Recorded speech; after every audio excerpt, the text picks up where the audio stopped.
अगर किसी ने पहले स्टेरॉइड्स यूज करे थे और अब वो स्टेरॉइड्स यूज नहीं कर रहा, तो इसका मतलब ये नहीं है कि वो नेचुरल हो गया।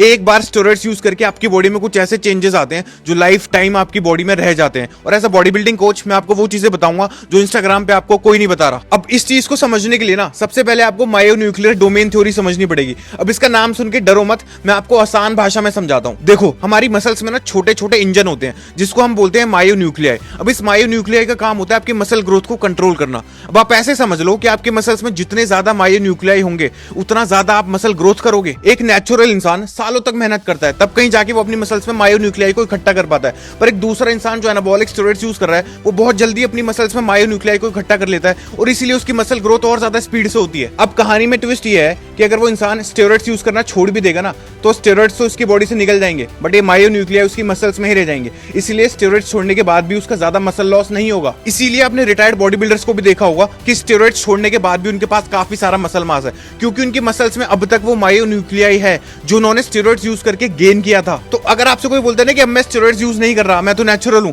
तो उसको ये मायोन्यूक्लियाई की थ्योरी समझा देना, वो वहीं की वहीं चुप हो जाएगा।